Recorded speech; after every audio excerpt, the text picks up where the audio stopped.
So. Yeah, that's totally fine. Okay, yeah, so I'm starting the broadcast, and hello, I'm Chandler Klebs, and I'm here with Pafo Ortiz, and we've done a few hangouts before, that are on my YouTube channel, because we talk about biopantheism and other important philosophical topics, and it's a lot of fun talking with Pafo. And there are two things that we want to talk about, specifically that I want to talk about, because I haven't talked with Pafo in a long time. I have this now. Some people know, if they've been following my channel or just following me on Facebook, know that I've been kind of hosting a different series of podcasts. I've been doing Free Will, Science, Religion, and Personal Opinion, Celibate Vegan Compadres, which will probably soon be changed to Celibate Vegan Voices. And then we started this new thing that really isn't on YouTube yet, because we're working on a logo, but it's called Philosophy, Science, Religion, trying to go broad into other beliefs, other topics of science, religion, and philosophy.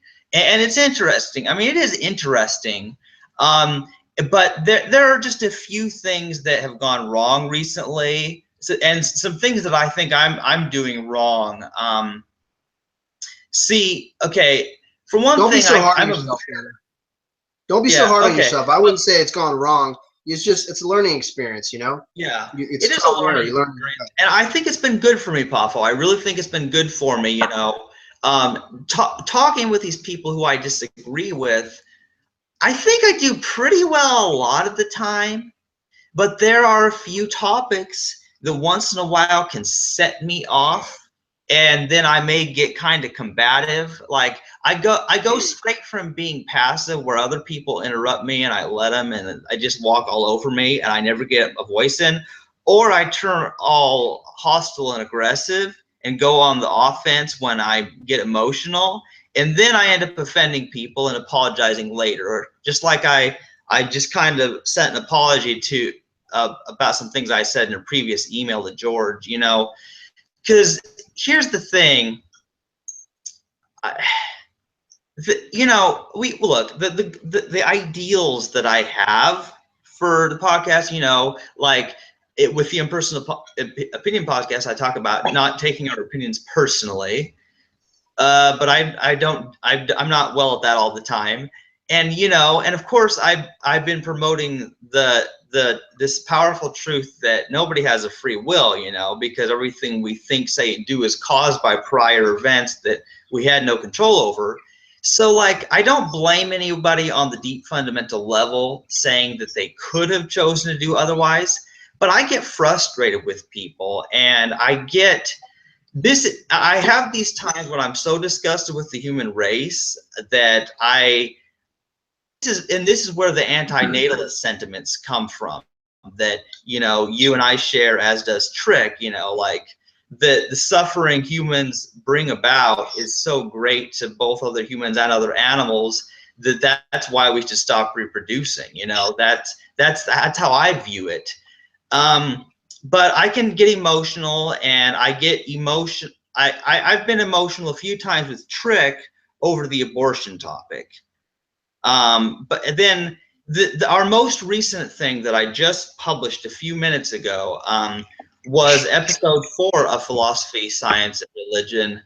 And just the audio is available on archive.org. And George is presenting his view that, oh man, see, I don't want to misrepresent it, but people can listen to it so they know what it's about. But the whole thesis of George seemed to be saying that the reason humanity is immoral and the reason they're cruel to animals and causing climate change is because their mothers didn't raise them to be moral enough, and somehow that's the problem. Look, yeah, I mean, George presented a big long thing, but that's how it comes across, like as if all the problems of humanity can be traced back to, like, oh, your mother just weren't good enough, you know. It was a very like oversimplified, sort of misdirected, thesis. It was just an idea of a man who, has his own ideas, and I don't think that he meant any harm by it. I don't think that he intended to be sexist or you know or bigoted in any way. I think it was just in his mind that's how he saw it for that. Yeah. Just like he sees it, that he sees the free will issue as the major issue that would free humanity and actually make the world a better place if we could just get rid of this myth. I don't agree with that. I've never really agreed with you guys on that. I agree with you in that I'm a determinist as well, and I don't really believe in free will. But at the same time, I've always said, you know, you're looking in the wrong direction. I don't think that's actually going to be the thing that's going to, help to enlighten humanity. But the point is, that's the way he feels. That's the way you feel. So it's just an opinion. It's just a perspective. And so he had another perspective, an idea he came up with somehow that said, like what you just said, basically, that somehow the role or the responsibility was on women to be better mothers. Yeah. That's it. So what I'm trying to say is, one man's opinion is not, it's not to be taken as gospel. You just need to take it with a grain of salt and discuss it. And if you disagree, then disagree. And if you can see his points, and if you can see where he's coming from, then then you can have a discussion about it. But I Yeah. think Yeah. it touched on a nerve. I think it touched a nerve for you on some Yeah, issues see, when it here's the comes deal. to, yeah. It's not that I don't understand where George gets this from. I do understand his point. I mean, yes, the people we become does have something to do with our upbringing. I'm not denying that parents, along with school teachers and all of our other experiences, shape who we are. But I think that he was placing an undue burden on the women, as if it's their job, their responsibility, their role to raise their children better, and that will fix Well, things. the funny part was how he said men have done their job. Men have done their job in making things moral, but women haven't. Women need to pick up the slack. And I was like, oh my God! Imagine Monique hearing this, or any and see, feminist. Imagine a feminist listening to this. Listen to this. yeah, see, Podcast. here's the deal. Is Hilarious. okay. Here's perhaps why this struck a chord with me. It struck a nerve with me. Okay, I know that my experience and the experience of many other people that I know is they didn't have good fathers. Their fathers were crap. They were abusive. Some of them were alcoholics, or they didn't have a father, It's like there's so many single mothers, so many men who get women pregnant and then abandon them. And here's my thing is I feel like I'm of the opposite opinion. I feel like we need to cut these women a break. We need to give these women a break. I mean, because these women go through the worst stuff that men get them into, and then no matter what women do, they are criticized. And I see how this goes. I see what's happened between my parents and my mother. Like, it's everything that was ever wrong with the family. It doesn't matter whether it was me or my father or my sister or my brother. It was always, it's all the mom's fault. It's like, and I got so sick of hearing that growing up. People said it to me, people said it to my mother, and I guess I'm just so sick of this idea that the first thing people do is when anything's wrong, it's like, oh, well, it's the mother didn't do their job. And you might find this, most people don't get this, but when you're raised by a single mother like me, and your father that you knew was abusive, I mean, you tend to, when this idea that men have done their job and the women haven't, it's like, sure, there may be small cases where that's true, but the vast majority of cases are that the women are doing the best they can to raise these children, and the men are not helping them. And there's so many economics, so many cultural things going on here. And if anything, I'm of the opinion that the men are the ones who need to change. I'm not saying that women are perfect and that they can't improve, but I focus more on the men who get these women into bad situations, and then say that women are failing or not succeeding to do their role that men put them into. You Yeah, know? I got you, man. I hear you. I want to say a few things, so just hear me out. And I totally get what you're saying. Um, okay, first off, if I were to talk about how much my mother has done for me, in terms of love and support, and just um, in terms of just moral support and helping me throughout my life, this would be a whole nother show. Like I could spend a whole show. I could spend the rest of my life talking about how much this woman has done for me. I could also devote an entire show talking about how much damage and harm my own father has caused me, because of his abusiveness, because of his neglect, because of the horrible relationship between us. So I'm right there with you. Like what I'm saying is, um, from my perspective, it's the same. It's like it's that my father wasn't there, and I didn't have a good role model. My mother's done everything that she could possibly can, humanly possible, to help me throughout my life, and still continuing to help me. Has been there for me, like, in every way. So I totally see, your perspective. Um, so number two, but this is the thing, it doesn't bother me what George was saying, because again, that's just his perspective. It doesn't mean that it's true. It doesn't mean that um, that I have to like take it to heart. But I get this, that we're at a crossroads now, because like this was affecting you on a very personal level, and you really didn't want to do a show about it, but you went ahead and did, and then you weren't able to get in like all the stuff you're trying to say right now. So I can understand the frustration there. But there's one more thing I want to say. Let's try and like kind of summarize and simplify this for a second. You and George connect on the levels when it comes to um, the free will myth. You Hmm. you both agree that that there is no free will.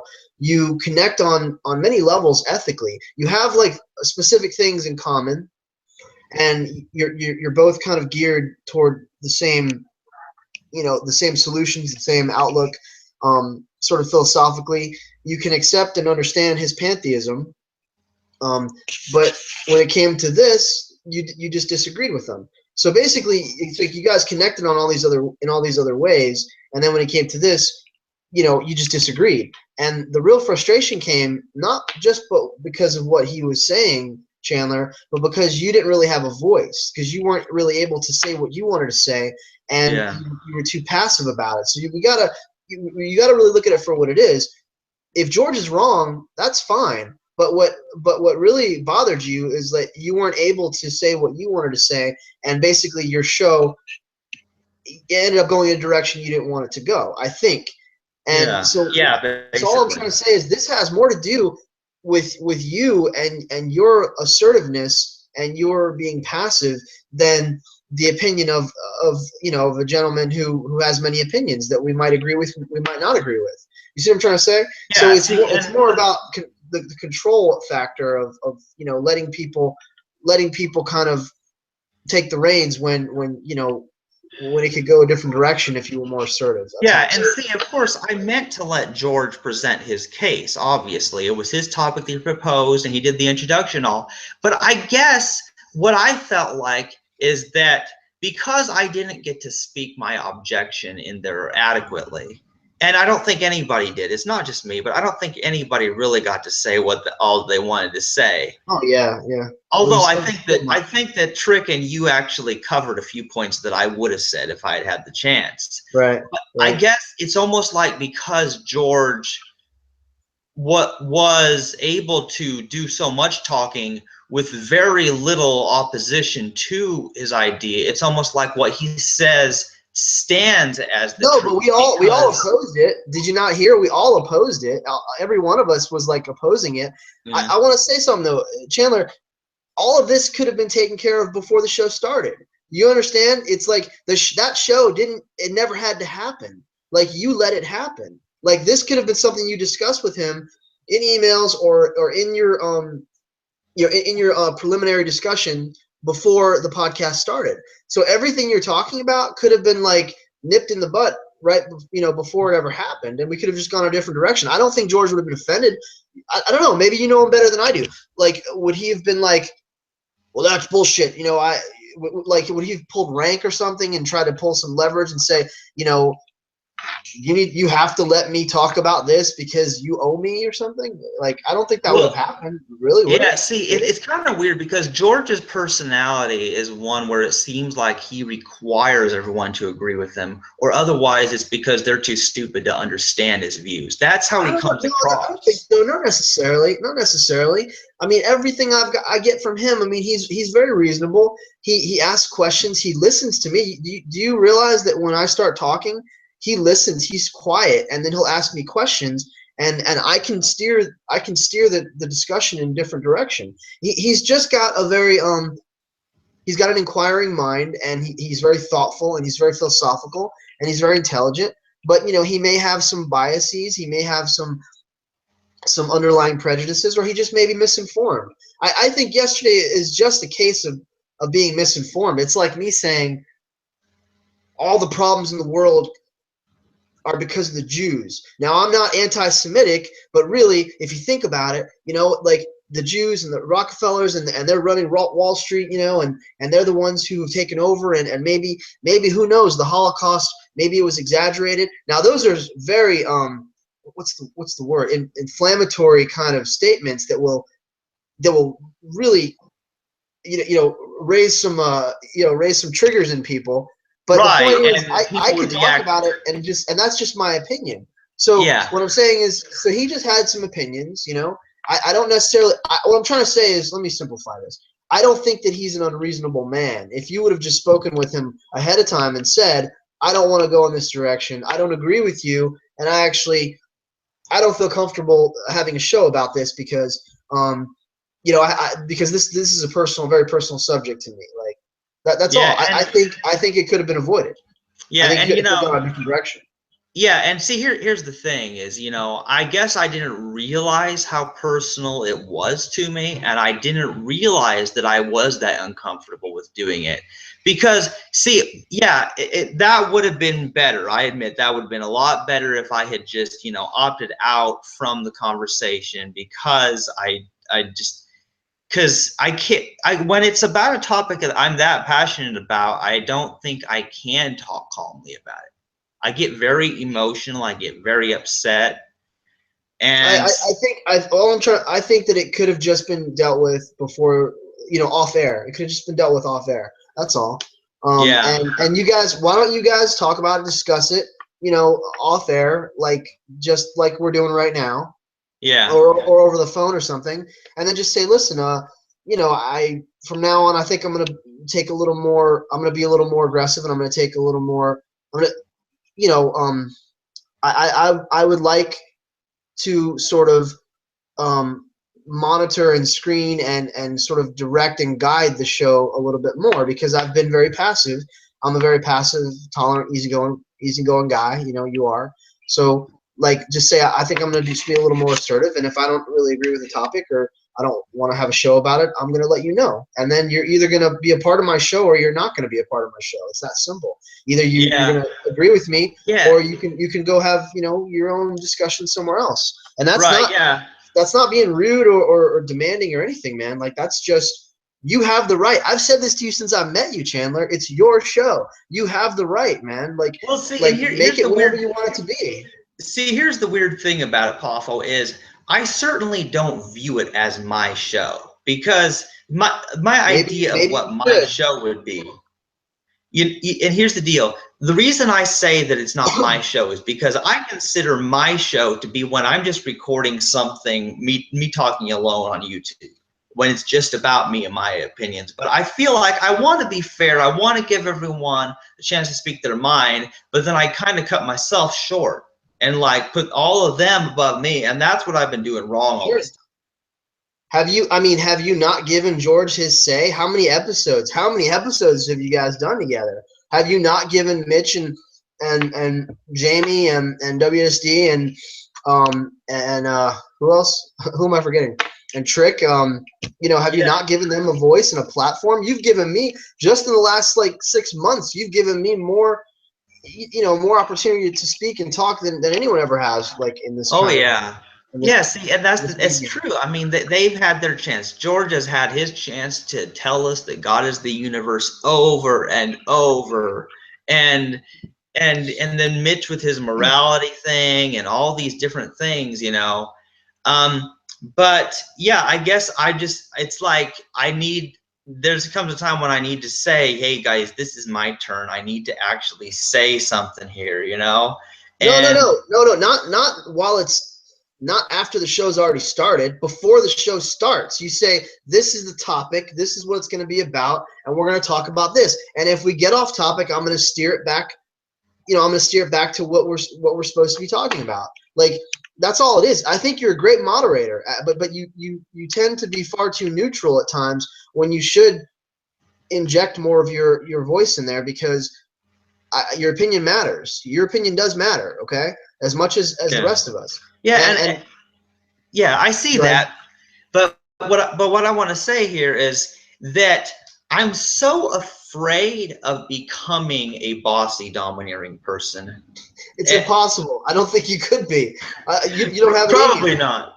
You don't. Yeah. That's not. It's not in your makeup. It's not in your nature. George and I, and maybe Mitch, are much more dominating. We're much more aggressive and masculine and forceful when it comes to stuff. That's just how we were raised. I had a very dominating, absolutely dominating father, who was very aggressive and forceful and like I wasn't raised by my mother. I was raised by my mother and father, then my father, and then later in life, like my mother. And so it's our makeup, our environment makes us who we are. So I'm just trying to say, you couldn't be that if you tried. So don't worry Oh about yeah. it, man. And and here's the deal, Papa. There's some things about my personality that people can take in some weird ways, because I am in such a passive, non-aggressive, not like other men, people tend to think that I'm gay or effeminate or something like that. And which it just sort of true to a certain extent. Because growing up, my mother has been my role model. You know what I mean? And it's almost, and my whole thing is like, I want to be like my Generally, mom. generally for a guy, it's their father that is their role model. Their father, or movie actors and superheroes, whatever, famous people. Those are their role models. Generally, what I'm trying to say is the gender takes after and emulates the same gender in their family. So that's why it's a little Yeah, bit and different. you're right, and that makes sense. But of course, given my circumstances with a very crappy father and a mother who worked her butt off trying to raise me, and she homeschooled me too. You know what I mean? It's Yeah, like, you told me. yeah, and so I mean, I have such a great deal of respect for my mother, and this transfers into having great respect for women.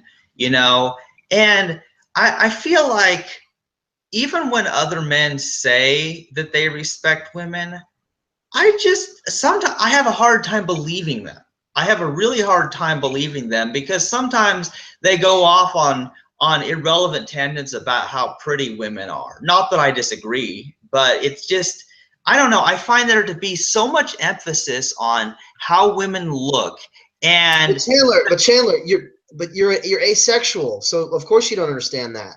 Like, of course that part of you, that biological imperative, has sort of been smothered and stifled and snuffed out, and or just never fed. I grew up watching pornography and lusting after girls, and I lived in a beach town. That's all we did. We'd spend weekends like like hooking up with girls and scoping out, like the whole beachfront. And that's all we did. Like when I quit doing drugs, like females became my addiction. So we're talking like you're an asexual guy that's looking at the sexuality that of others.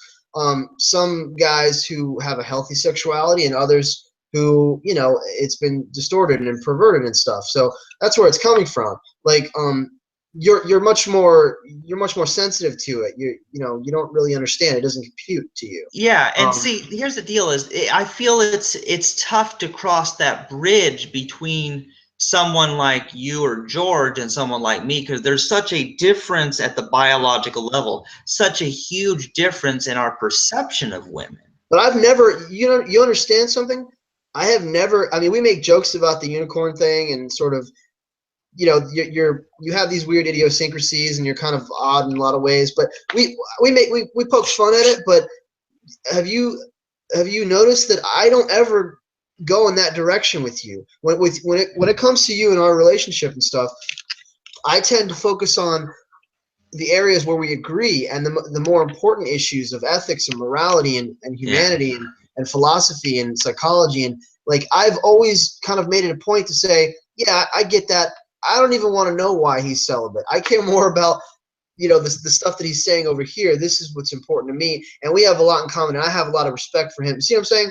I've always tended to focus on that, so it doesn't get in the way at all. If you want to have like a guy-to-guy conversation, you might get really uncomfortable talking to me. Or if you want to hear like some stories, of past relationships I've had, like, it might get weird for you.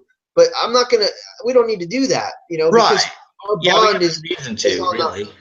We have a higher bond, sort of. It's actually, I don't want to say higher or lower, because I think all these things are aspects of the human experience. What I'm saying is, action is cerebral and intellectual and philosophical, and so I don't mind it just being like about that. I don't think that it has to get in the way. But maybe in this case, George's, I don't know, your differences with George sort of got in the way, maybe.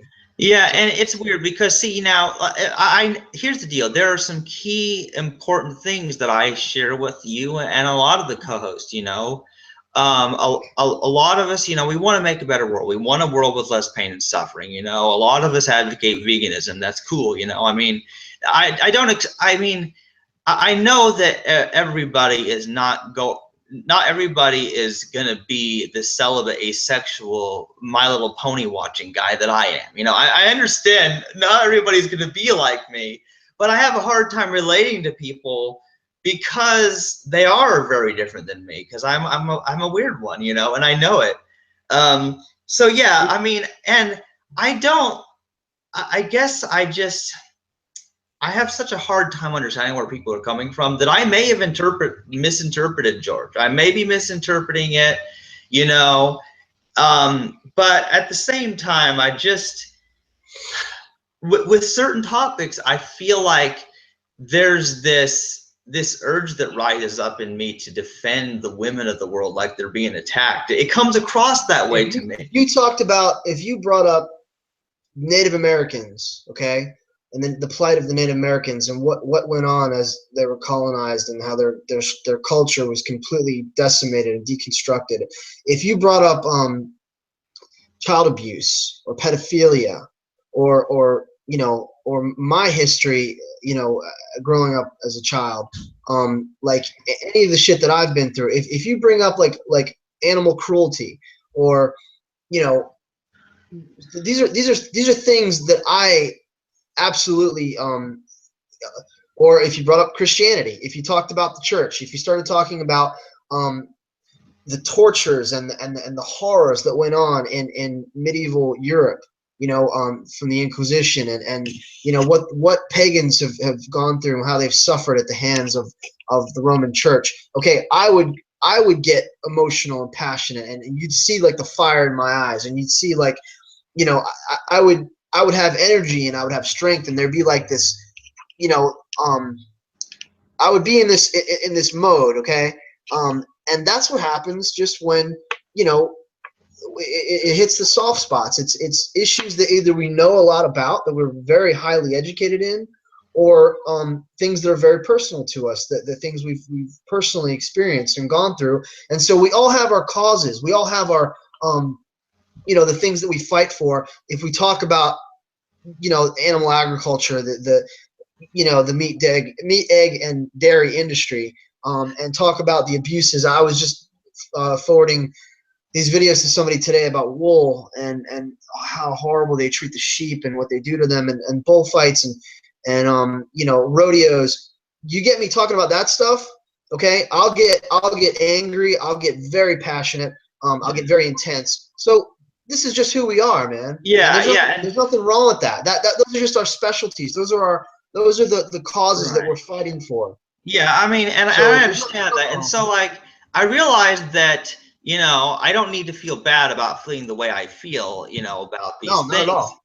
It's just that I guess I'm not quick enough to really express how I feel when it comes time, when we're in the heat of the moment, and especially when I get emotional, because to me, this idea of women's role is like akin to saying, well, the role of the black humans is to pick cotton for us white humans. It comes across to me like that, and I really hope that was. Like I said, let's just say roles are changing. Roles are I want to say something. I was really unprepared for yesterday's show. I haven't talked about this stuff in so long, and I realized that when I'm not writing and I'm not articulating this stuff on a regular basis, I kind of lose it. I was really struggling to get the words out, man, and I was frustrated because I felt like I repeated myself, and I didn't. As a writer, I always want to find just the right words to express and convey the ideas. But I want to say that okay, there were just many times I had so much to say, and I felt like I couldn't really get it out. I couldn't express it. I couldn't articulate it, but I did the best I could, And I think just it was more the frustration because for you that it wasn't the show that you wanted to do, and you didn't really get to speak because we had too many people on because Mitch joined later, right? You're freezing up. Are you there? Can Yeah, you see I'm me? still here. Can you hear me? Yeah, you're just freezing up. The Oh signal's yeah, really bad. yeah. But yeah, I don't know. Yeah, it's very interesting because yeah, I mean, it's frustrating, and I know you think I'm gifted, but at the same time, I tend to be like it takes me a long time to think. Like I've been known to spend like 30 minutes composing an email of 3 sentences sometimes. Like this It is how I am. that just means you're a perfectionist and you're probably a natural writer. That's all Well, that that, means. that that is true. I mean, I have such this ideal that I want to express that's in my head, but I can't get it into words. And so it's like I keep writing, and it's like, no, that's not it. I write again. Oh, that's not it. I am a perfectionist, and this really, yeah, I guess this is part of the problem. Is oh, I really and then what I think what went wrong, is then after the episode, I'm feeling upset and emotional and ticked off because of what I think George is saying, and then I type an angry email telling him off of everything that was wrong in his emails, and I probably did say offensive things that I regret now, and so that was why I apologize for that. I didn't mean to basically imply that he was a misogynist, but it just came across like that to me at the time, and so Good. It could have easily a lot of what he said could have easily been taken, you know, like from feminists or women who are hypersensitive about these issues or men who are hypersensitive about these issues. A lot of it could have been taken wrong, but I think we were all just kind of we just wrote it off and we just said let's just make the show as good as we can make it, yeah. and that's it. The word I wanted to say yesterday that I was trying to get to the point, but I think that our computers froze up for a minute. Was like androgynous. That roles are changing so much that men are more like women are more like men, and after a while, after like 50, 100 years, it's not even gonna matter, man. There's a lot of androgynous subculture, the goth culture, and there's so many gays and homosexuals and bisexuals and non-binary, and I mean, what go down the list, LGBTQPXYZ. It just keeps going. What I'm trying to say is the genders we're all just human, and human beings are evolving to a point where we are literally I feel like we are transcending gender at this point. We are Yeah. beginning to transcend and evolve and move beyond, obviously move beyond traditional roles, and I believe move beyond gender. Because there's Yeah. many more asexual people, there's many more androgynous people. There's there were these movements that would come and go, would ebb and flow. In the 70s there was like the glam rock and stuff, and then in the early 80s all the hair metal bands, and men were looking like women, and in the 60s everybody grew their hair out, and like it comes and goes. And what I'm trying to say is the roles are constantly pivoting and shifting and Yeah. crisscrossing. And so let's get back to what actually matters. You got a gay relationship, you got two men raising a kid. Who gives a shit? How are they treating that child? Are they providing for that child? Are they is it a loving, nurturing environment where Right. there's communication? Are they financially stable? They're mentally, emotionally stable. That's what matters. But let me Yeah. tell you something. In the 60s, in the South, that was unheard of. You can get killed for that. You can get hung. You can get strung up and hung.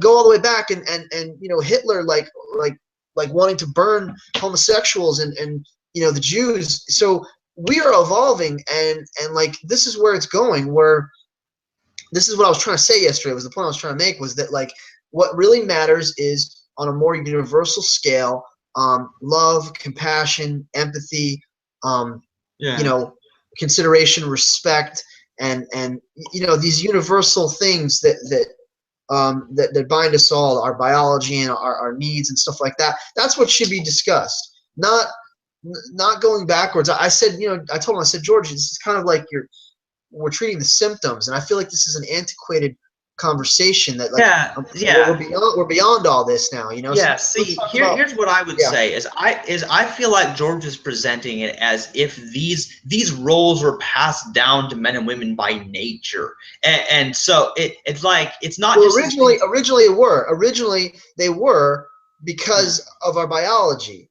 but right. because of our psychology and because of our society, because of our cultural evolution, it's changing. It's all shifting and changing. In the 90s, women had the shoulder pads and the short, men haircuts. I hate that haircut, by the way. Like, I could say things. I mean, I don't like women with short hair. I think long hair is attractive on women. I don't like short haircuts on women. Sometimes it works, but that could sound misogynistic or sexist, but I'm not. That's just a preference, and Yeah, so and that's in yeah, that that's not the kind of thing that gets me all upset anyway. That's really not. See, things like that, differences of opinion like that about what looks better or something, that's just an artistic preference. I don't even care about that. But yeah, I I guess don't think women should be in the military. I think that's a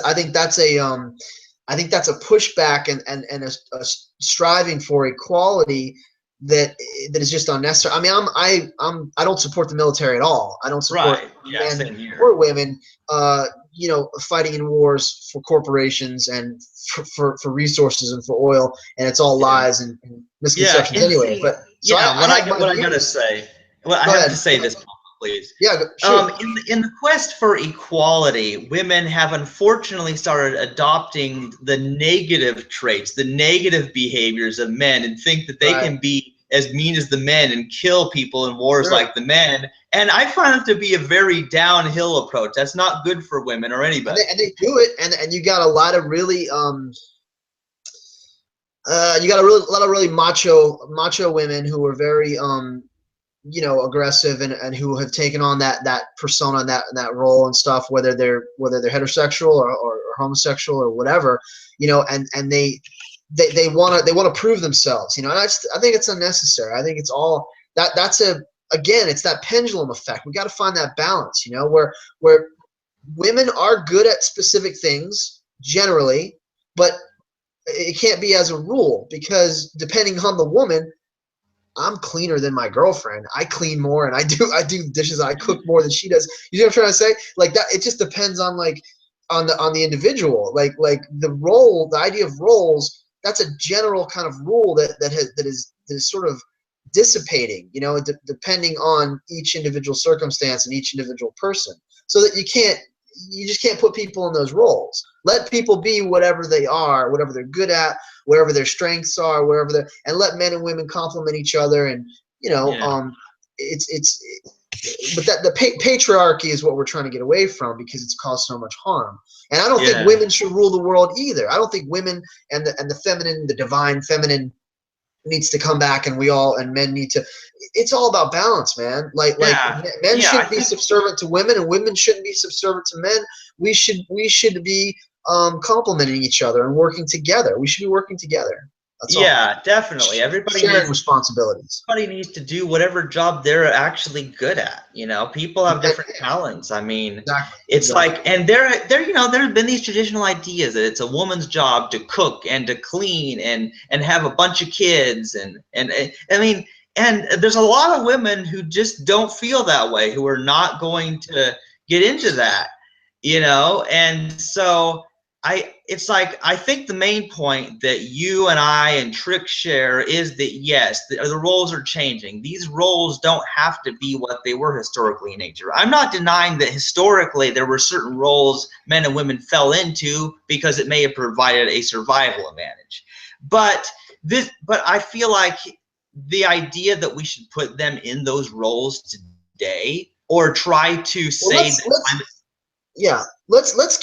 let's deal with this for a second. Let's have that discussion, like you and me. Let's have the discussion about the subject. Like, so, okay, do you still have his original statement or email or whatever? Can you read it? Remember, you sent it to me. Maybe I can find it real quick. Yeah, because let's take his idea and let's talk about his idea specifically, and we could probably wrap this up in 5 minutes. Right. Like, what he was trying to say. Yeah, I guess so. Because I mean, I guess it is important, and see, I don't know if George would approve of us reading his email, but I feel like I don't know. I feel like it's a topic that he proposed and wanted to do in the podcast. Yeah. Okay, here it is. I have it. All I'm saying is let's just say let's give you the opportunity, Chandler, to say what you wanted to say in a succinct way, and let's just in a very simplified way, let's just address the subject and whether we agree, disagree, or what we feel, because we've been kind of talking about it in general and jumping around all these different subjects. Okay, this is what your message to me on Facebook said. George proposed another topic recently with the following email. Hey everyone, here's a controversial topic we might want to explore. Evolutionarily, men have been designed to provide and protect, while women have been designed to nurture and enchant. For example, it's been men's role to provide the essentials of life, as in food, shelter, and clothing, and to protect the family from nature, as in safety from wild animals, disease, the elements, etc. Women's role has been to raise children, make us more moral, and act as social police people, and make our lives generally more pleasant. I mean, I don't even agree with that, like right there. But okay, in today's world, there seems to be enough man-made resources to tend to the needs of everyone on the planet. That's like the resource-based economy, like me and Jamie are always promoting. That's men's domain. But the reason this hasn't happened is because humanity is not moral enough, and that's woman's domain. This is his opinion. This is what he feels. I know, I lost it at that point. Okay, hold on. I think it's humanity's role. Because humanity is not moral enough. It's just humanity in general. It's human beings' role to be moral, whether male or female. It doesn't matter. Yeah, and see, there's some things that I want to point out. I mean, first of all, it's nature that provides us all these things, and both men and women have played tremendous roles in making things available. There's so many women have been working in the factories for the clothing and food and all this stuff. It's like, I can't. That's why the idea that it's men's domain. No, it's humankind's domain. I don't want to single out men's domain or women's domain because look, there have been times when men have had to act as moral police officers in a way, and women have been providing goods and services and been very successful in business, and so I guess because his starting proposition was just really an opinion that wasn't really grounded. Let me just finish the rest, just a little bit more. So my position, he says, my position here is that women have not succeeded in their role to as great an extent as have men, and the future of civilization, using climate change as our prime example, depends upon women getting better at fulfilling their evolutionary role. I know the women aren't going to like this, but the logic seems unassailable. Let's explore this on Sunday. And then you said, and when we do that, I'm going to tell him the various ways in which he's wrong. Yeah, yeah. Though I suspect Trick will beat me to it. And I just laughed out. I just said laugh out loud. I said, it's a fair assessment, but there are many other variables involved that he may not be taking into consideration. I said, and God forbid you bring Monique on at the same time. It'll be a war. Oh, I know. Yeah. See, here's the deal, Poffo. Look, I know you're right. It's just his opinion, and I should be able to, discuss it rationally and calmly. I'd like to, but I just got so emotional and just so taken aback by it because I just found it to be so wrong. Like. No, it's not that complicated. You could have just said, George, what you're saying actually is ludicrous. That's a very sort of traditional. I don't even know if it's really patriarchal. That was just a very opinionated, kind of truncated view of things, and there's many more factors involved. That's all. I don't agree with your premise, so I don't really want to do the show about that. You could have just said that. Yeah. See, what I wish I had said now, if I could go back, Sure. knowing what I know now, here is what I would have said. You have the floor. You have the floor. I would have just said, you know what? I disagree that there are these established set in stone roles for men and women. People need to do what they're best at, and we need to focus on everyone who improving, not just a specific gender or a specific race or a specific species even, That's kind of what I want to say. Didn't I? But Chandler, didn't I say that? Didn't I basically say that on the show yesterday? I haven't listened to it again, but that's pretty much what I said. I said, well, this isn't about roles. But this isn't about roles. This is about humanity in general. But yeah, here's the deal, Poffo. Could I have come up with those words, or am I only able to say that because you said that yesterday? That's the question. That's the problem I face. Chandler, you have no problem coming up with those roles. The only issue is that you're passive. So you didn't step up and say it. You didn't have the conversation before the podcast started. That's all. You needed to have the conversation before the podcast. And it's not that you can't come up with those roles. It's not that you can't think with clarity and articulate. Yeah, it's a weird thing because, and see, I think what happened though is that I got uncomfortable with it. I didn't respond because I figured I'd respond. But you let it happen. You were uncomfortable about something, and you let it happen. Yeah. You got raped. And then that's what happened. Right. And see, here's what happened is that my disturbance at what I saw and what I perceived George as presenting kind of ate away at my brain, starting from Tuesday all the way till Sunday. Wow. And I can't help but. Yeah. I thought you would have just said. I thought you would have just said, no, we're not going to do about that.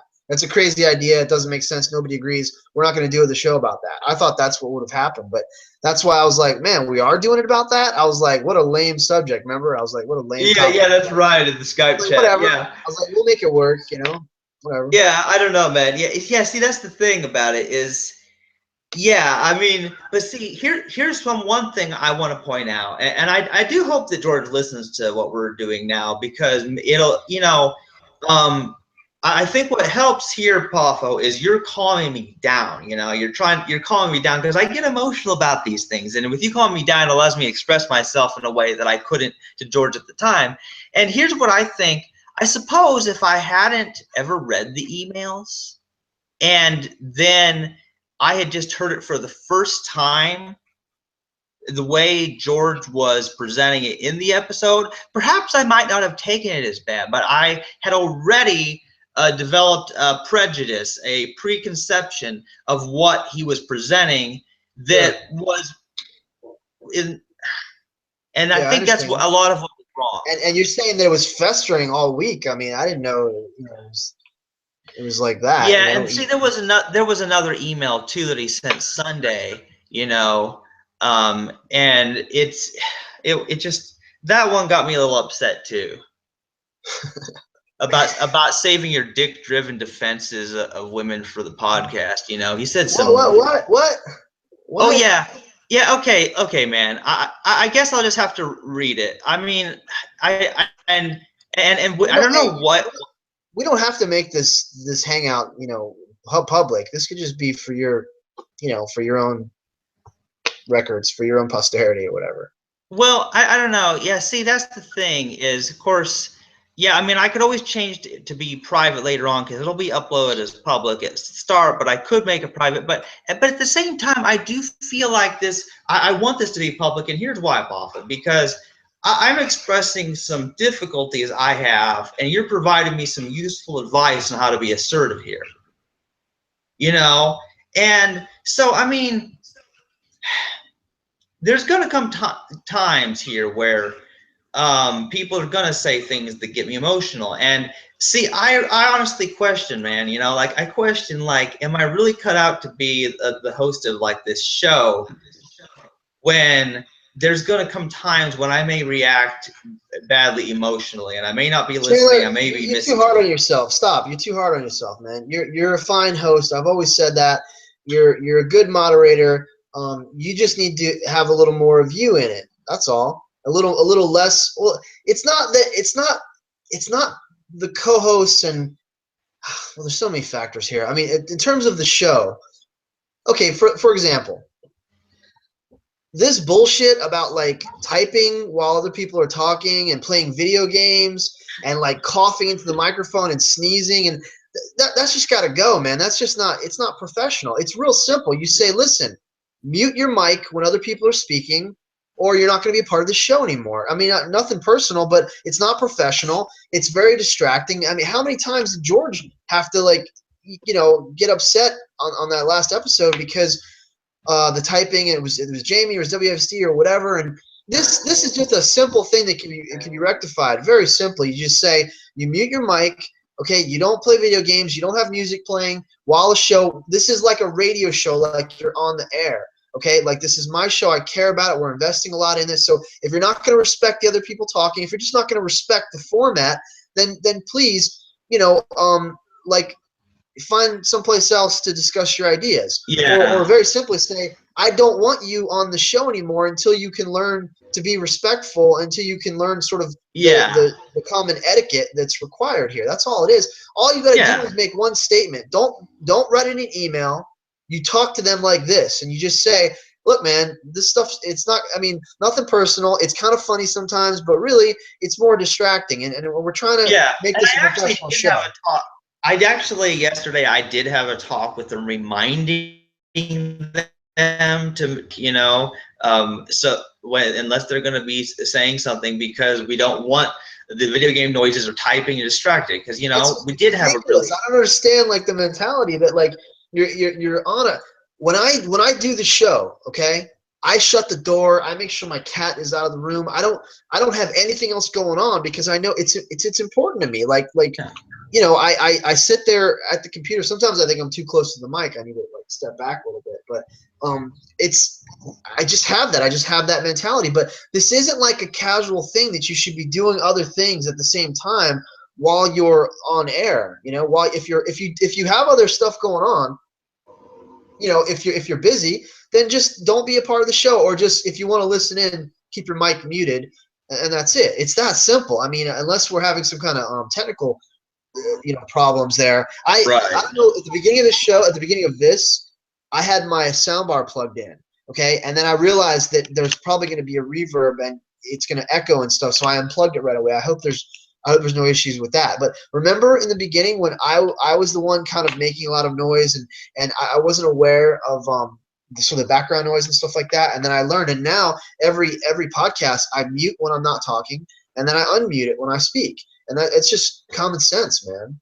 Right. Yeah. And see, here's the thing about it is, I definitely wish I'd handled that whole situation better. See, because here's what probably would have worked is, it would have been easy enough, I suppose, to, because now I end up doing the recording.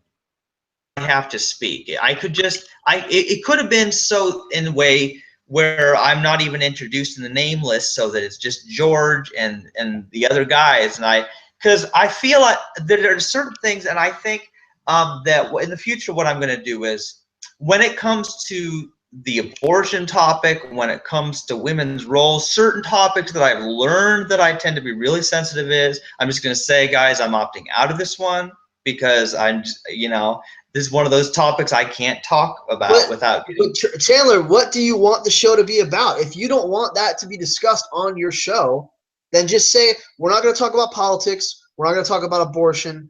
We're not going to talk about Trump anymore. I had enough of that. I mean, just say we're not going to talk about these topics. If you start to go into that direction, I'm going to speak up and I'm going to regulate. That's all. Yeah, it's interesting because, see, I feel like what I'm doing is I'm trying to provide a voice to people, whether or not I participate, whether or not I say anything. I just, I have this. Here's my views: is I don't like the media. I don't like what I hear that's on news. I don't like what's promoted all over the internet. There's so much weird bias and so much money that goes into promoting a certain political or religious view to the public that, even though I may think that George's position is totally wrong with this women's role thing, I still feel that he should have a voice to express it. And I handled the situation badly, I admit, but I do care that he has. Chandler, it's your show. What do you want the show to be about? Do you just want to let people talk about whatever they want to talk about? George has his own show. Like, he has his own show, and he could make his own show. Jamie could start his own show. Jamie and WSD could start their own show. But it's your show. What do you want the show to be about? It should be about philosophy, science, and religion.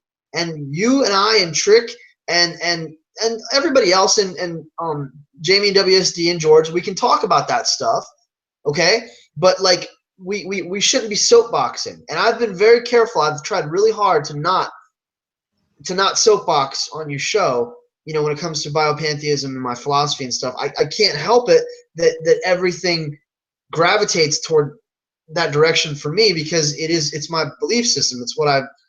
It's my conviction. You know what I'm trying to say? But I'll always say, okay, don't let me ramble, blah, blah, blah. And that whatever the subject, how many times have there been topics that I didn't care about, that I didn't want to talk about, but I joined in and I'm able to discuss it, because I'm well-rounded like that. I'm not gonna, I'm not right. So narrow-minded that I'm just gonna try to dominate it and make it just be about what I want it to be about. I didn't want to talk about what we talked about yesterday, but I talked about it.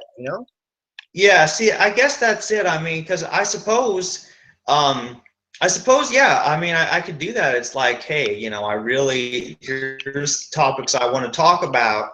And if you guys want to talk about your topics you're promoting, do on your own show, start your own series about your topic there. Yeah, it's that simple.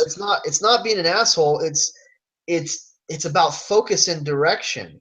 You want a certain focus, dude. You want to talk about the shit that matters. You want to talk about the stuff that's going to make a difference.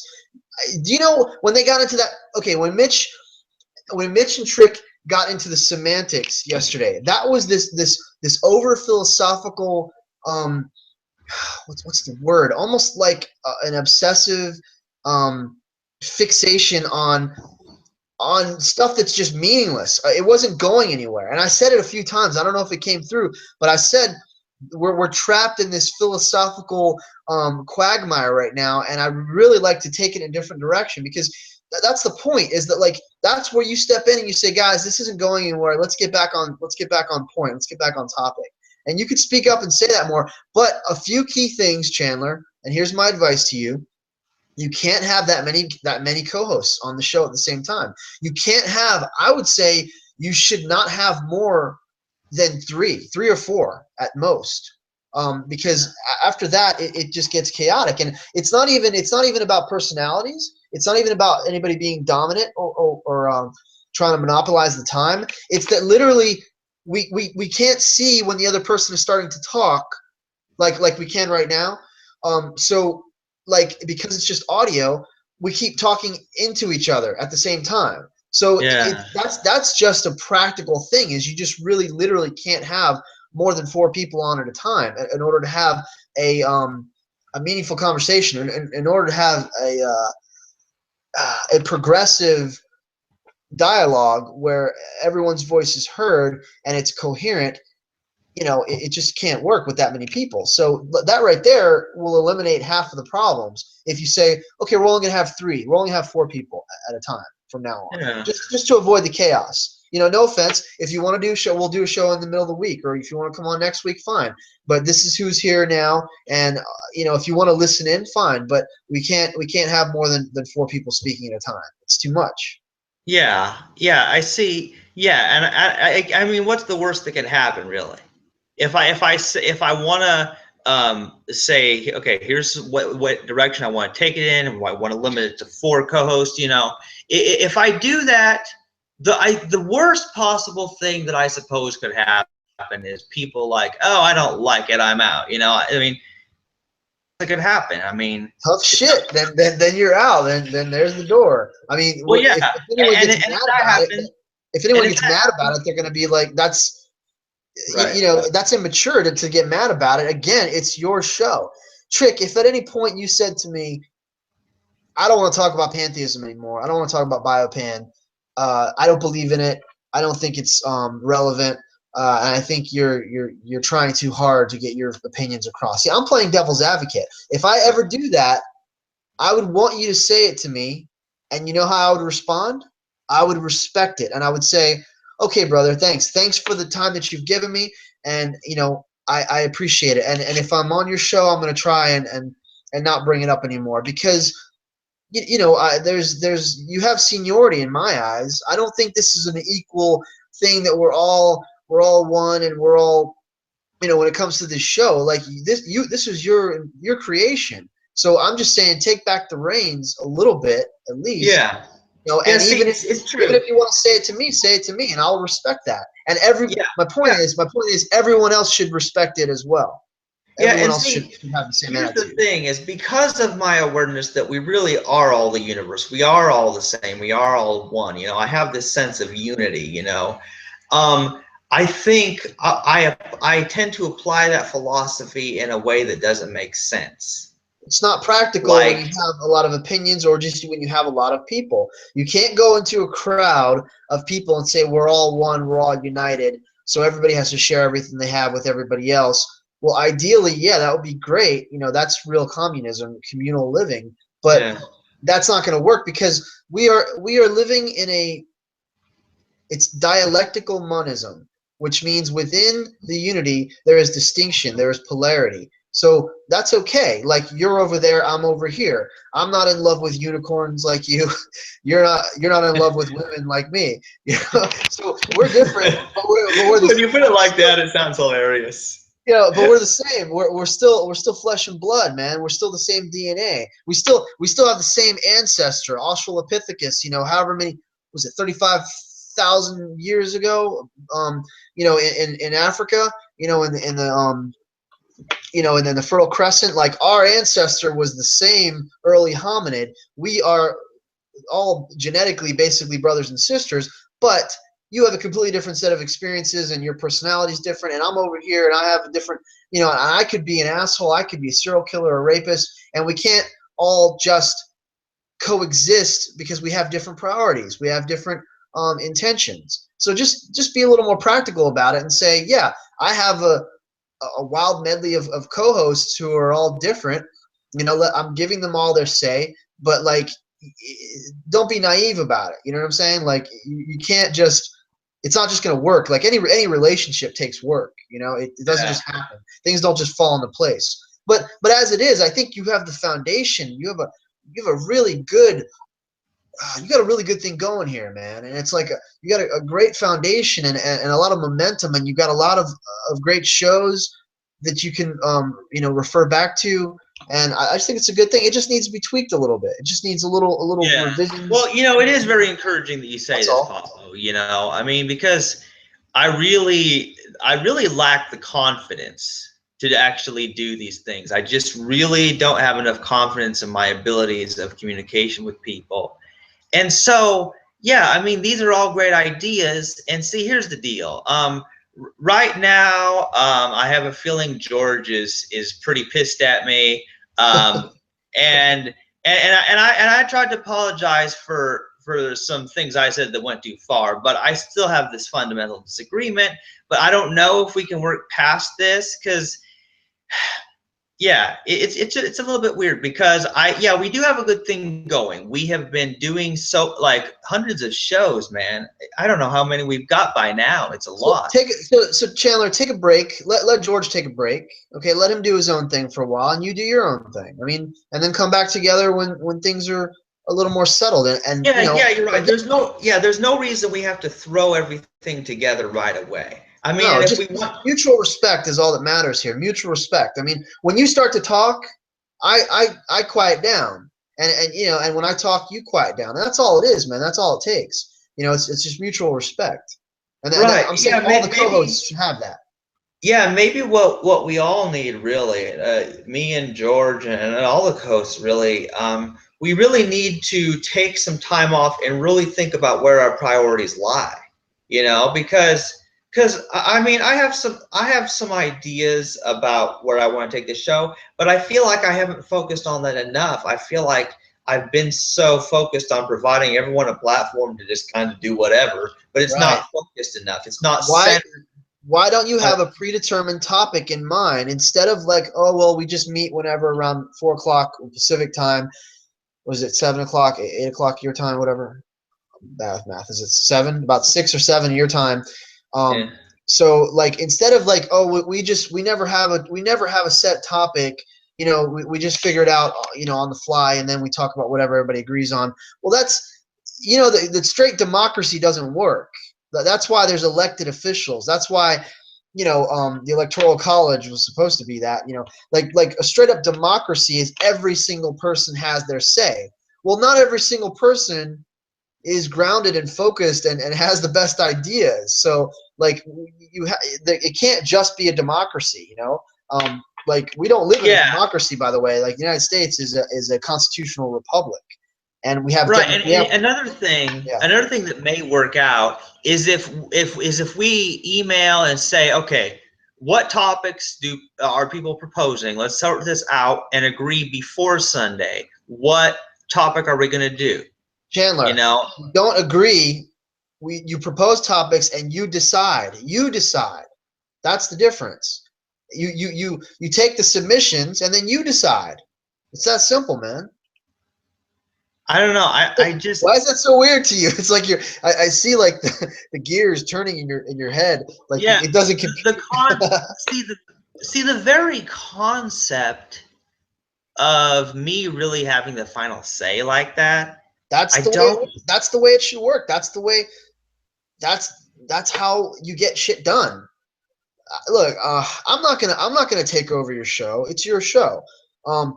Like I'm a natural born leader. Okay, like I have a strong. I don't really care for my voice. I think I have a nasally voice. I can't stand hearing myself talk usually. But my personality, I have a very aggressive, dominating. I can take charge, and I've been in leadership roles. You know, I've trained people. I've done just in different jobs throughout my life and stuff. I naturally do that. But I will never just try and take over your show. I want it to be your show, and I want to be on your show. I want to be a part of your show, and everybody else should have the same attitude. They should say, hey, I'm thankful for Chandler to giving me this opportunity to be on his show. There's nothing wrong with that. Let it be your show. You want to have creative control. You want to take back the power.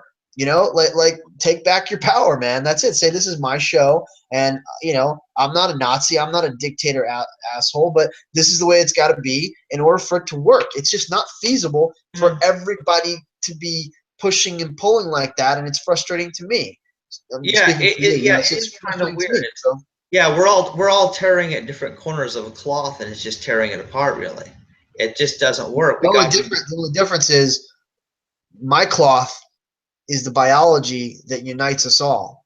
It's the universality of my philosophy is about the tie that binds us all, which is our place as earthlings, as stewards of the planet, and our biology that unites us all in terms of the human experience. That's the only difference. I'm not pushing for a certain political agenda. I'm not pushing for. I'm not just trying to promote my book, even though I have books I'd like to promote.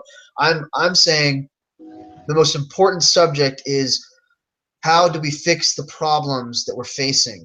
How do we unite as a species, okay, and overcome these obstacles? And whatever works. If it's George's way and it's demolishing the free will myth, then let's do that. If that's what's going to work, then let's do that. I'm all for it. If it's what Jamie says as a resource-based economy and supporting promoting the Venus Project, let's all give all of our savings to the Venus Project, and that's the answer. Let's do that. I'm for whatever works, man, because what I care about is the sustainability of the organisms on this planet and our survival as a species. You know, I care about the quality of life for the inhabitants of this earth. And you don't get any bigger than that, okay? So that's what I'm saying is that's my agenda. So I'll go in any direction you want to go that will accomplish that will meet those goals and accomplish that agenda. That's my agenda. Yeah, see, here's the deal. With episode 3, which of course I think you listened to, where I was actually introducing the topic that I wanted to talk about that time. That time I really was, about the whole afterlife. Oh yeah, that was the one about the afterlife. And yeah, but it didn't even become about that. It like got so far away from all that, right? I know. See, I had a vision for how I wanted it to go. I wanted us to really get into the effects of what behaviors it will inspire based on whether or not they believe in an afterlife. I really feel like there are some important implications, whether you think you live forever, like death is not real, or whether you think you have a limited time here and then you're gone. I mean, that's a huge difference, and you would think it would have moral implications. I think you had too many people on, and I think you didn't speak up as moderator and say, hey, we're getting off topic here. Let's get back on track, because you are good at that. You're good at kind of summarizing things in a very organic way. You'll say, yeah, that kind of ties in. So you have a very casual, organic way of kind of bringing things back to where it should be. And I just think you just need to do that more. That's all. When you see things going off the rails, off the deep end, and into obscurity, or this fucking, what do you call it? This quagmire of semantics that intellectuals fall into, this trap of it's logic, like where it's just logic, it's this box of logic, that you've got to fit within this box of logic, and we cannot move on until you and I see eye to eye and we are absolutely in agreement, and this makes logical sense to me. And I'm like, you're dealing with another human being, a whole other organism here that has their own viewpoints and perspective. And if there's anything that I have, maybe I've not been able to utilize it, but I have a gift. I'm able to understand where people are coming from. I can see where each person is coming from and what they're trying to say. Even if I can't even express it, I know what they're trying to say. So I have the ability to kind of like play moderator and referee and kind of help people understand each other better. That's one of my gifts, is I'm able to help people understand what they're trying to say, help the other person understand what they're trying to say, so there's communication and progress, and we can move forward. That's what needs to happen. More of that. Yeah, see, it's very interesting. See, and here's the deal. My mom has to do this as a music teacher. She's got to do this. When her students, which are kids half the time, get really distracted and want to mess with something in her house, or get way off topic from learning music like they're supposed to be, like their parents are paying my mom for, then she has to get back on topic by whatever means she has to use. And if she can't, she has to talk to the students' parents about it, and oh man, look, it's incredibly stressful. I see what she goes through, and it's like, oh man, yeah, it's really, I feel like I'm not even anywhere near prepared at that level of assertiveness for where I could do that, but dude, I want to be. All you got to do is say a few more words. All you got to do is add a little bit more Chandler to the podcast, and things will be fine. Trust me, because you're not dealing with unstable dominating, aggressive individuals here. You know, you're dealing with a couple of philosophers, a couple of regular guys, you know, some intellectuals, some smart people, and people that we all genuinely care about humanity. We care about, you know, the direction our societies and our cultures are moving in. So you're not. It's not as hard as you think. It's all in your head. The obstacles are so much bigger and greater in your mind. You know, like, and if you know if you need help, man, like I'm here. Like, just I can coach you through this if you need it. You know.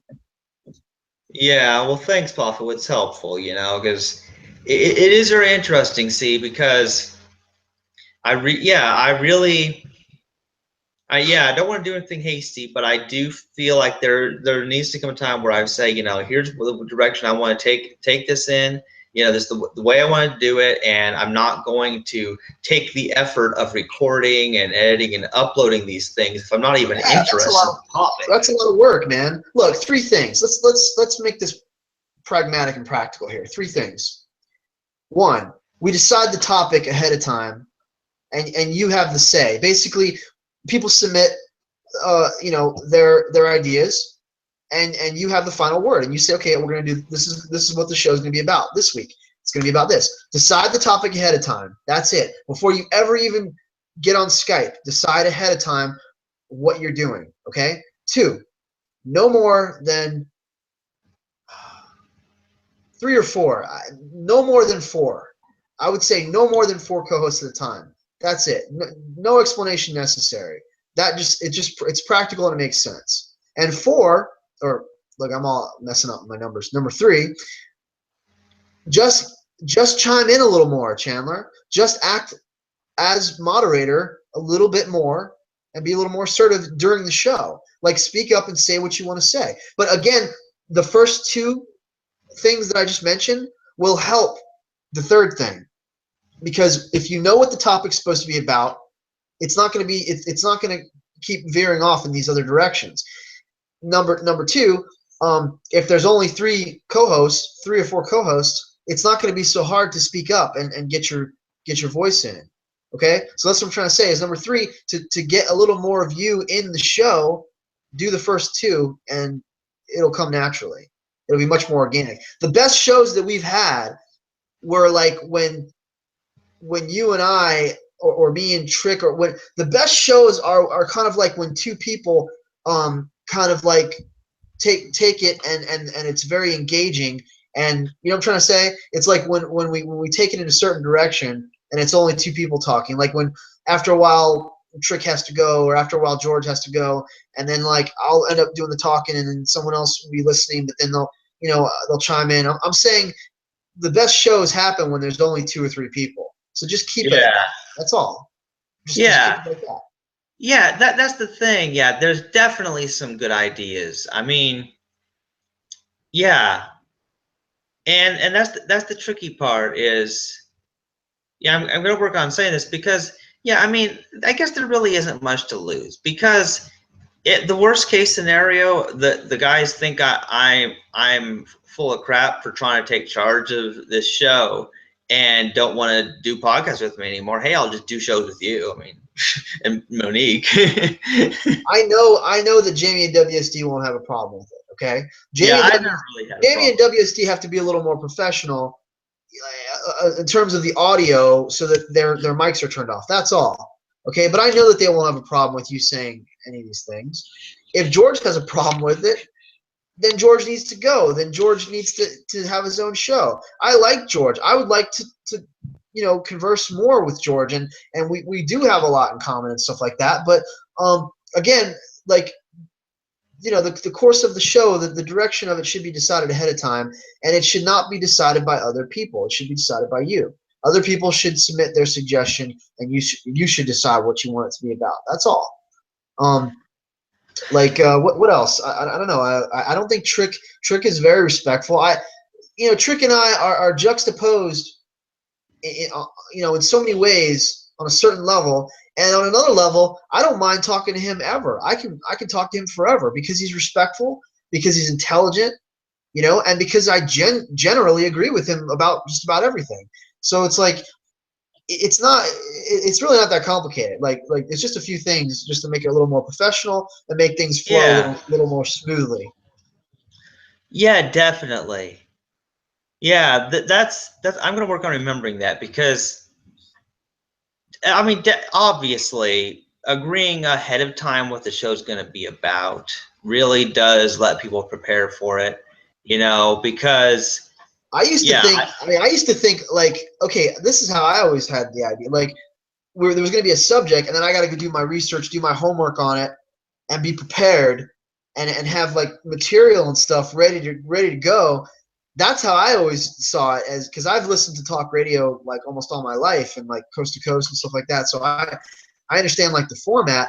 I took it much more seriously in the beginning, and then I started to realize I'm like, wait, they just kind of figure out the topic like 5 minutes before the show starts. That's kind of weird. Well, okay, yeah, see, we'll here's go the with. deal. Now, to a certain extent, I will admit I like that aspect for a certain reason because it kind of represents like we're you know that show Friends, that famous TV show Friends, where Uh-huh. there's these six people that know each other in New York and they meet at that coffee shop and all this chaos happens, you know. It's just kind of the way their friendship naturally developed. It's very organic, and I like that. If there's a way to mix in the structured, focused in a good direction, but keep the organic way where it flows naturally, where everybody just saying things honestly, you know, it's like there's got to be a way to merge the two benefits. Well, you have it. I mean, you have it because the nature of the show is that. I mean, you don't have like limitations on profanity. You don't really have limitations on the subject matter on where we take it. So you already have it's a very organic show. It just Yeah, needs to be a little more structured, and a little more professional. That's all. yeah, yeah, Yeah, like don't definitely. don't talk about at the end of the show. You don't always have to talk about how you need to eat dinner and you need to go to bed and you need to take a shower because you got to do like there's no need to like mention all these kind of personal things at the end all the time. Like just as a word of advice, you know, like you don't always have to bring up your mom and your job and whatever. Like let's talk about the philosophies. Let's talk about the ideas. Let's talk about the ontology and the epistemology of it all. Let's talk about the concepts. Let's really get like to the core of why you are compelled to have this show in the first place. So Right. Yeah, and of course I'll have to work my way there. Like I'm not gonna just like I know I'm not gonna be able to just jump and then do all of these things that need to be done overnight and become the master host of the podcast. Like no, I'm gonna have to work on everything one of these steps, all baby, takes one time. at a time here. Those three things I mentioned, just do that first. Yeah. Decide on the topic ahead of time. Okay, no Yeah. more than three co-hosts at a time, and just chime in a little more. That's it. Yeah. That's easy. That's simple. Start with that. Yeah. Yeah, definitely. I mean, that's the thing is I hope I can remember this stuff too. You know what I mean? Because I don't want you. I don't want to. I don't want to. I don't want you to feel hindered or restricted. I mean, you want to talk about unicorns? Talk about unicorns, man. I don't care. A unicorn is going to make the world a better place. I don't know if everybody believed in them. I don't know. Maybe if I don't everybody know. I watched mean, Care Bears. I don't know. But I mean, like, I'm not trying to make you. I'm not trying to change you. right. Like these are just trying to refine and tweak.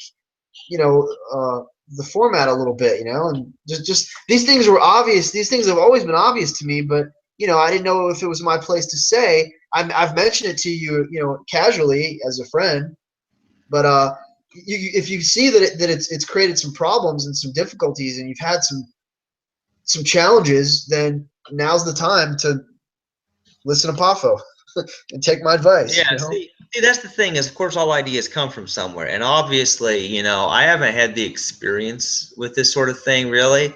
I'm just okay. Here's what happened. Is I'm just this guy with no friends. Okay, I have no social life whatsoever, But then I get into this whole free will topic, you know, and then I start discussing this idea and explaining a very logical way why free will is an illusion. And then I get to talking with people in other states and other countries, weird people I never knew before.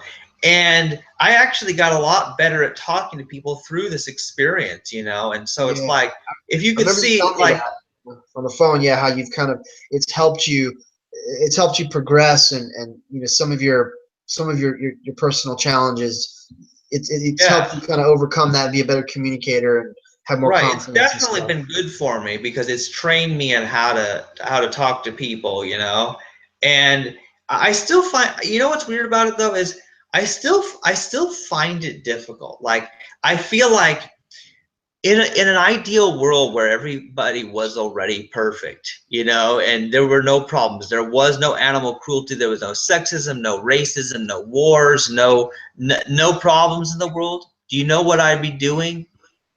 I would be out in the middle of nowhere, not talking to anyone. I feel like what happens is, because I want to make the world better, because I want to reduce suffering, I force myself in the uncomfortable situation of talking to humans. They creep me out, man. I don't want to talk to them, but I feel like I need to because it will help the world, you know? I would have never guessed, you know, that you have any of the, let's just say, I don't know, handicaps that you've had in the past. I would have never guessed that you had any of those challenges, because you're so honest and upfront and forthright and comfortable and fluid and organic when you speak. You know, like Trick says that I'm a good speaker, that he stutters a lot, but I feel like I'm always stuttering. I'm always struggling for the words. You know, I wanted to say, like, I have not had experience with media, like, at Yeah, all. No, with this kind of media. right. I've had experience sort of behind the camera, behind the scenes, you know, creating effects and directing people and stuff like that. I've not had the technical experience that you have, but my experience is with people, like, all my life. That's my strong point, is dealing with Well, people, dealing with psychology, dealing with issues, dealing with yeah. everybody's got a problem, everybody's Well, complaining yeah, about something. and of course, Being naturally, like Apollo, if diplomat, you know. right, So I mean, look, yeah, because if you live in a family where with more members, and you go to public school your whole life, and you have, you know, girlfriends or boyfriends and these romantic relationships, naturally you spend a lot more time around people, and it's that experience with people that I'm talking about. That's why I say you're experienced. You're still more experienced than I am, but I have come a long way from where I was. You know, if what I'm saying is, to me, you know, to me, I don't see you having any issues. Like, at this point, I think you just have some doubts and insecurities and fears that are internal, you know, and so, you know, we recognize that you're kind of a passive person and you just need to be more assertive. So that's it. So just be more assertive. Like, I think you're already there, man. I think it's not much to do, you know. yeah, yeah, Don't I don't think don't get so. don't feel like, you know, it's this insurmountable, daunting thing. Like, it may have just worked itself out because George might not want to be a part of the show anymore. He Yeah, might he and might he might, you that's an know. interesting thing because, see, here's the deal. Even though I probably did say some nasty things in my email because I was emotional and you know, Dude, but the fact that you've mentioned this so many times, like, you have a stronger conscience than like 95% of the people out there. You've mentioned this like at least 10 times, as you said some nasty things. Nobody else cares about stuff like this. Like, people say nasty things to each other all the time. People talk shit to each other. People say horrible things to each other, man. People have yeah. said horrible things to me. You're like a fucking saint. So don't even worry about it, dude. Oh Like, man, yes, seriously. it's true. It's very true, Papa. Because here's the thing: no matter how wrong people may be, no matter how wrong morally, how immoral I think George or Trick may be about topics I disagree with them on, I don't want to hurt them. I Of don't want course to not. hurt them. I don't want to hurt somebody's feelings, you know. And so I always apologize, like, oh crap, like I sent an email, and then when I look at it later, I'm like, when I've cooled off and I'm a little bit more rational, I'm like, oh man, what have I done? You know, I do have this. We're animals, man. We're animals. We're apes. You know, we're primates. So like we react to emotion. We react. Did I tell you the story where I was at a party with some Navy recruits, you know, just before I went into Navy boot camp, you know, and I was invited to this party, and this drunk girl pulled my pants down. Did I tell you about this? No.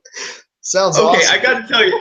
Okay, I got to tell you about this. So there I am. I brought along my CD of my favorite dance music. Some of it was some weird dance music stuff from different Japanese, you know, anime that I'm sure these American guys had probably never heard. And there was a whole bunch of girls there. I didn't know who they were. I didn't know who these girls were. They were not in our program. They were probably the girlfriends of all these guys that this guy who invited me knew. But anyway, the point is, there I am dancing to some Japanese music. It's Japanese lyrics and all, and dancing DDR style.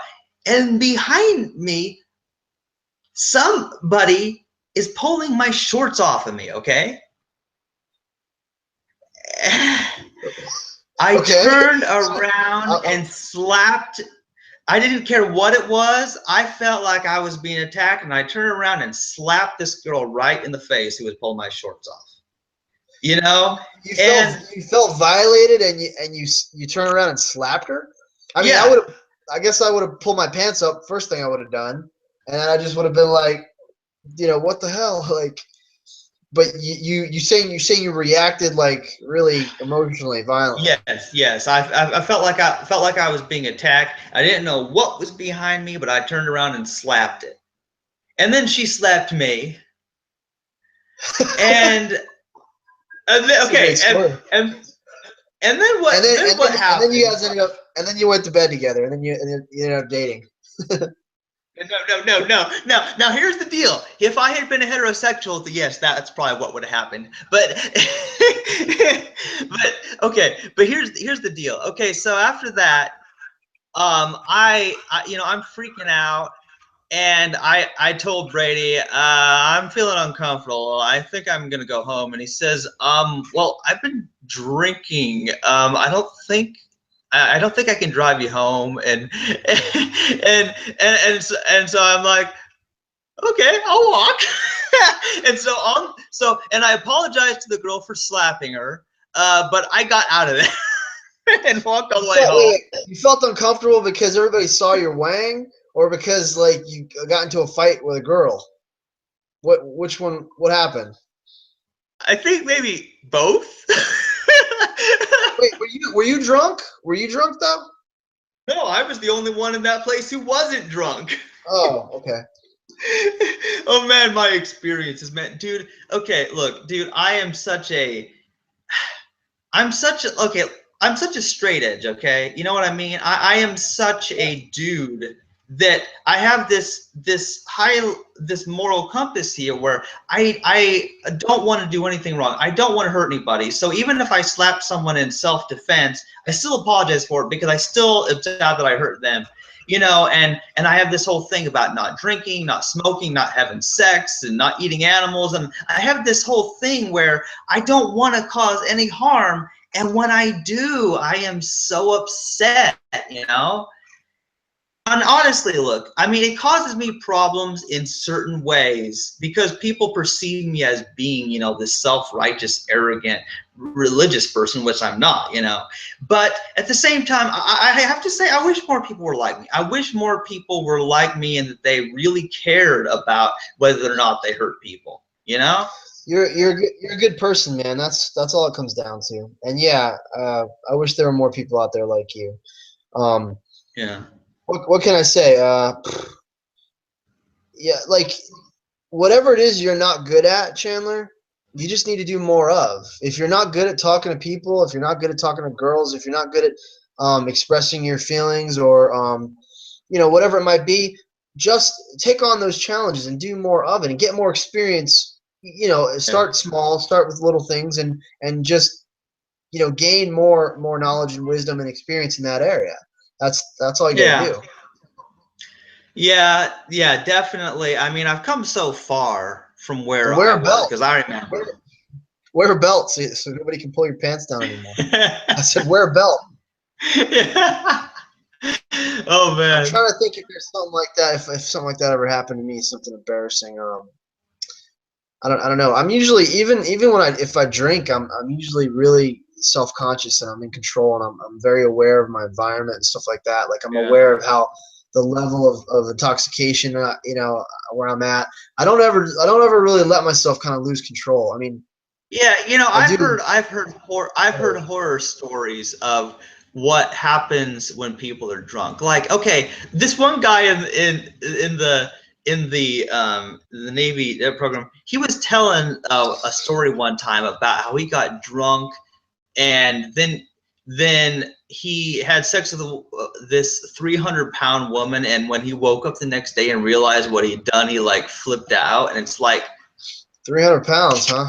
and I'm like, yeah, like this is weird. So okay, so I'm thinking there. Okay, note to self: alcohol can make you have sex with morbidly obese people. You know, like, and I and mean, you don't know what you're doing. it lowers your inhibitions, and for some people they black out, they do stupid shit.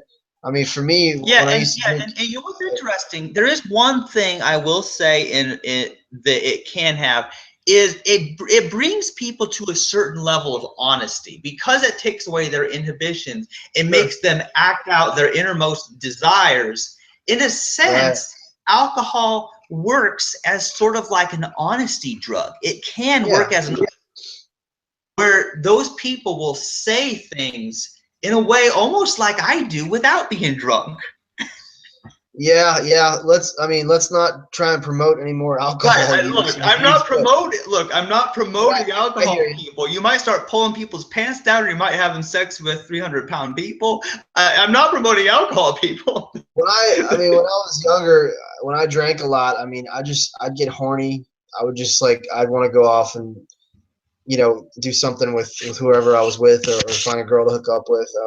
It brought out more of my kind of primal, instinctual kind of that part of me. Now, when I drink, it just makes me tired. It just all it does is kind of relax me. I don't like it actually because it makes me more tired. I feel less energy, and I could just drink and drink and drink, and I'll just fall asleep. It doesn't have the same effect on me anymore. You know. Yeah. But yeah, I mean, really, Pafo, I am glad for the encouragement, because I really think, yeah, when compared to where I've come from, I've made progress, and I'm going to continue making progress as I continue to try this, communicate effectively with my co-hosts about direction I do want to take this show in, because in the end, if the show is just going to be about people arguing over the meaning of silly words, and it's not productive, it's not benefiting the world, so what's the point? There comes Absolutely. a, I wanted to say that yesterday. I was saying this is silly. This is pointless. This is semantics. Like we can move beyond this. But that's your job as the co-host, as the moderator. To step in and be like, guys, this isn't helpful. This isn't going anywhere. And I don't think anybody would protest that. I think that we'd follow your lead. I would. yeah, that's definitely something to really consider, and yeah, well, thanks, Bafo. Yeah. Sure, man. Anytime. Yeah. And by the way, about a logo, like, yeah, if you can kind of like Photoshop like a general idea of what you're looking at, Yeah. yeah, Yeah, I love symbols. I'm really fascinated by I study symbology and stuff. So that's what I was thinking was use the Greek characters that represent philosophy, psychology, science. Would be the symbol of the atom. Um, and in religion, you can have just the three monotheistic religions. Christianity, Judaism, and Islam. The symbols for those, or you could throw in the Buddhist wheel, or a few others, but something like that represents philosophy, science, and religion, and then do some kind yeah. of And I in the want to, back. I want to throw in unicorns in there somewhere, and I just don't know how yet. I think we need to relegate that for a separate show. Like we can we Yeah, can, I we can think have so. a By we the can way, have I a did some fantasy Google show. searching. You I can did just some have a show Google. on. Sorry, go ahead. What? And I did some Google searching for Unicorn Podcast, and unfortunately, when I found a show by that name, it was about sexuality, and I'm like, oh, how disappointing. 'Cause certainly, that's not the crap I listen to. I really.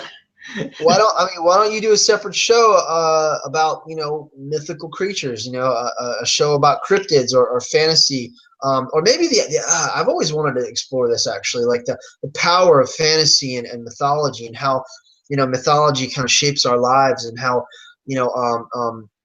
film, movies, and film and books tap into those universal archetypes, that reach us and resonate with us on a deeper level. Like, I think mythical creatures would be a fascinating show to talk about. Like, Oh yeah, definitely. how Yeah, I mean, how it connects to our psyche, and what the significance and the influence is. oh, I know. It's kind of like with Pokemon, there's all these different Pokemon are based on various different mythical creatures. Some of them are based off of plants. Like you've got Bulbasaur. That's it's a bulb. It's a plant, but it's a dinosaur at the same time. A plant dinosaur. It's like, come on, man. Pokemon borrows from so many mythical creatures and so much fiction that a lot of people could get into that sort of thing. Yeah. I never got much into Pokemon, but I remember looking at all the different creatures. That there's like a chart that had all the different names and stuff. I've got a Rapidash, which is the only unicorn in the whole series of games. A flaming unicorn. Let's say, like I said, let's save the unicorn thing for its own show. Let's give it its own show, and let's move forward. And if you wanna talk about how to make the world a better place, then let's talk about that, and not let egos and semantics and personal convictions and personal motivations get in the way. Oh yeah. Like, let's make it about what it needs to be about. So, and I'm not implying anything. I mean, we all can be guilty of that. Like, I don't hold any grudges. I kind of like made peace with Mitch last night. Like, after the show, we were talking for a while, and he was like, "Yeah, I don't agree with that, and I stay away from all that, and I don't believe that, and I think that's dishonest." And I was like, "Let me explain it again and see if maybe we're much more aligned than we are divided when it comes to this stuff." So, I mean, because remember, I always said I had issues with how he kind of talks down to people, and he's too cerebral and logical and condescending. Like, he was very condescending to George in a few episodes. But again, I just tell people the truth, and I do it in a polite, civil way, and generally, it's just about understanding people, understanding where they're coming from. Yeah, definitely. And you and Trick have disagreements, like on the word divine and weird stuff like that, and like, I mean, I see what you're doing, but I see Trick's point of view too. I mean, I guess there's a lot of things where I can see both people's arguments. Yeah, you have that gift too. That's why you're a good moderator. You have that gift. See that. I can see where that people are coming from. Right. They're just certain topics, like with this whole women's roles topic, the abortion topic, where I'm just unable to see an opposing viewpoint. I really can't see it. So let's minus out. If you want to add this to the list of things, let's make a few topics just where we're going to restrict ourselves and not talk about specific things. Let's not talk about politics and Trump.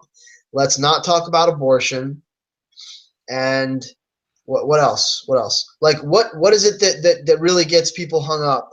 Like the heated issues where we all kind of disagree. I think we should talk about veganism. There's enough of us that at least are acknowledge, either we are vegans, or we acknowledge that it's a significant movement that can have lasting impacts, on the evolution of our species and on the environment. So I think that's a subject that should be talked about more. And it'll probably weed out the people who disagree, which should be fine. I mean, you want to talk about and promote the things you care about, and where your convictions lie. So yeah, that's the thing. Yeah, because there does need to be a direction where we're at least heading in the same general direction. Chandler, real quick. I mean, what else? What don't you want to talk about? What do you think is a problem area? Hmm. Hmm. Let's see. Is that a train going Yeah, oh by? I yeah. heard like a We train. live way too close to that train station, man. It drives me crazy. Um, but yeah, I mean, yeah, because yeah, it's true. Yeah, you've already mentioned the politics thing, which I get really uncomfortable about, the abortion thing, you know. But I'm sure there are other topics too that. 9/11. I don't know. I don't know. I actually judge a Okay, person's okay. intelligence level by their view on that. You know. Oh man. Oh yeah. But here's another topic that makes, of course, that obviously makes me uncomfortable, and yet the rest of the guys seem to enjoy it. Is the whole topic of getting laid and sexuality. I mean, that seems to Well, hold be. on, hold on. Sexuality or like personally getting laid? Why are we talking about getting laid on a show about philosophy and science and religion? Well, see, that's the thing is George actually brought Like something. we should be able to talk about human sexuality. There's nothing wrong with that. But I don't understand why on a podcast we would be talking about personal stuff like that. I got into a few things I think because I was talking about in my childhood on one episode, and I Yeah. talked about just how our personalities are formed. But I would never. I have no desire to talk about my sex life on a show about Right, philosophy. right. I know, but look, man, I tend to get chased off by such things very easily, and I can't. I'll never forget the time when you were bringing up something about a 4 hour long erection or something like that. No. That was like a metaphor. That was an analogy. I was trying to say that the idea of contrast is what's necessary to experience anything. That just being blissed out all the time wouldn't work. So what I was trying to say was, I said a 4 hour orgasm would be painful after a while. Like any too much of anything is not a good thing. That's all I was saying. So Right, I use these very explicit examples, to to be evocative, but it was just right, a and of course figure of it speech. does work at communicating your point to the general public. It does work for that. I'll admit that. I don't know. Yeah, no, Oh, that wasn't me. No one could have a 4 hour orgasm. right, That's not even right, possible. right. Um, Let's hope not. But that wasn't a real topic. I was making a point right. about Right. Yeah, I contrast. know. I mean, but yeah, I don't know, man. It's really weird, man. Because I'll be honest. Yeah, we can have separate shows. Helping Chandler feel more comfortable, in his human body and feel more comfortable talking about sex and stuff. oh man, we need to do an episode on butt hair. Seriously. Butt hair. Yeah, butt hair, man. The best argument against intelligent design is the hair that grows in my butt. You you sure you want to make this video public? Oh no, man! It's funny. And we Hey, talked about some important ideas. there's a lot of weird things about human anatomy and stuff. I mean, nature isn't perfect. It's like trial and error. It's like whatever works, and so Yeah, we don't have these. I believe our bodies are divine because they are created by nature. So they're divine in the sense that they deserve the utmost respect. And we should care for right, them. We should care for them right. Yeah. and See, treat our my bodies thing is as that sacred. But I yeah, don't that think that in any way anything biological actually is ideal or makes sense perfectly. The only things that are ideal and perfect are ideas themselves. I would say ideas themselves and ideals are the only thing that are really ideal, because nothing in this world is perfect or perfectly yeah, and balanced. But everything's that's what changing. we should be striving toward. That that's what we should strive toward is equilibrium and what's the word? Say Balance. it. Homeostasis. Oh, that's a word, homeostasis, but it's kind of the same thing, right? Yeah, balance. It's biological balance, Yeah, man. I have this friend that he has this philosophy about balance, and his favorite color is medium gray, and that fits into the whole thing. Medium gray. Yeah. Like the Jedi, like I'm not light, the light side, the dark side. I'm a gray Jedi. I I walk the line, as Johnny Cash said famously. Oh man. Hey, so check it out. My girlfriend made a pizza, and she's calling me, so I gotta get going. Oh But, yeah, but this has been a very good talk, Papa. Thanks for the sure, man. encouragement. Yeah. Yeah, sure. Yeah, always, man. It's always a pleasure. What? I don't know what you're talking about. My girlfriend wants to say something. Come here. Oh, okay. Come on. Oh, all right. She wants you to see her pizza that she made. So I'll take All right. the top over here. She made it from scratch. Oh, look at that.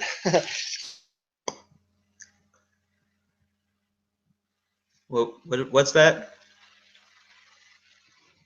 Wait, I don't see anything. Huh.